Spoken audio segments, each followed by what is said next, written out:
السلام علیکم، it's doctor Simran یونس۔ آج میں آپ کو گورک ٹیبلٹ کے بارے میں بتاؤں گی۔ اس ٹیبلٹ کے اندر جو فارمولا استعمال کیا گیا ہے وہ ہے فیبکسوسٹیٹ۔ آج اس ویڈیو میں ہم اس دوا کے یوزیج کے بارے میں بات کریں گے، اس کی ڈوزیج کیا ہے، اس کے سائیڈ ایفیکٹس کیا ہیں اور اس کے استعمال کے دوران احتیاطی تدابیر کیا کیا ہیں۔ تو ویڈیو کو مکمل دیکھیں تاکہ آپ کو اس کے متعلق مکمل معلومات حاصل ہو سکے اور آپ اس کے دوران استعمال سے کسی بھی قسم کے نقصان سے بچ سکیں اور اس سے بھرپور فائدہ بھی اٹھا سکیں۔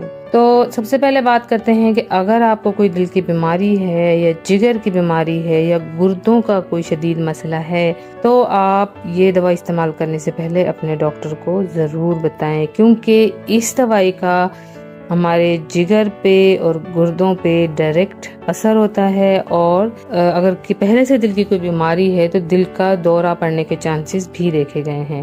اس کے علاوہ حاملہ خواتین اور دودھ پلانے والی ماؤں میں یہ دوائی ریکمینڈ نہیں کی جاتی، کیونکہ وہاں پہ بھی اس کے سائیڈ ایفیکٹس دیکھے گئے ہیں، اور 18 سال سے کم عمر کے جو بچے ہیں انہیں بھی اس دوائی کو ریکمینڈ نہیں کیا جاتا۔ تو گورک ایسڈ ٹیبلٹ کے استعمالات کی بات کرتے ہیں کہ اس کو کس کنڈیشن میں یوز کیا جاتا ہے۔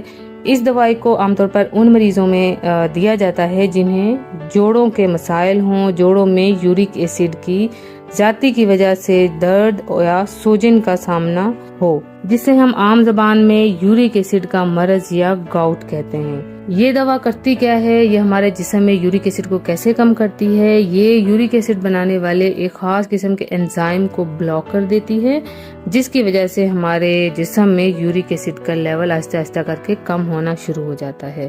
اور جب یورک ایسڈ کا لیول کم ہوتا ہے تو جو ہمارے جوڑ ہیں ان میں جو سوجن اور درد ہو رہی ہوتی ہے اس میں بھی ساتھ ہی ساتھ بہتری آنا شروع ہو جاتی ہے۔ یہ دوا خاص طور پر ان مریضوں کے لیے مفید ہے جو ایلوپیرونول، جو کہ ایک اور دوا ہے اس مسئلے کے لیے، اس کا استعمال نہیں کر پاتے کسی بھی وجہ سے، یا انہیں اس دوائی سے الرجی ہوتی ہے، تو ہم ان مریضوں کو گورک ٹیبلٹ ایڈوائز کرتے ہیں۔ اب بات کرتے ہیں اس دوائی کی ڈوزیج کے یا خوراک کے بارے میں کہ اس کو کتنی مقدار میں دینا ہے اور کیسے دینا ہے۔ تو یہ ٹیبلٹ 2 قسم کی اسٹرینتھ میں اویلیبل ہے، ایک 40 ملی گرام میں اور ایک 80 ملی گرام میں، اور عام طور پر اس کی جو ریکمینڈ کی جاتی ہے وہ ڈوز، وہ 1 گولی روزانہ دی جاتی ہے۔ تو پہلے 40 ملی گرام سے ہم اس دوائی کو لینا شروع کرتے ہیں۔ 24 گھنٹے میں ایک بار گولی لینی ہوتی ہے اور ایک ہی وقت پہ لینی ہوتی ہے۔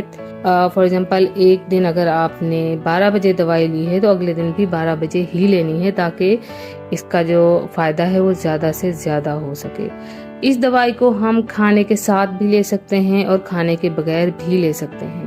اگر 40 ملی گرام والی گولی کھانے سے 2 ہفتے کے دوران اگر آپ کا جو یورک ایسڈ کا لیول ہے وہ نارمل نہیں ہوتا یا کم نہیں ہوتا، تو اس کی جو ڈوز ہے دوائی کی وہ بڑھا کر 80 ملی گرام تک کر دی جاتی ہے، اور 80 ملی گرام کی ایک گولی آپ کو ڈیلی پرسکرائب کی جاتی ہے۔ ایک بہت امپورٹنٹ بات ہے کہ جب آپ یہ دوائی یوز کر رہے ہوں تو آپ نے پانی زیادہ سے زیادہ پینا ہے، تاکہ یورک ایسڈ کو آپ کی باڈی سے ایزیلی خارج کیا جا سکے۔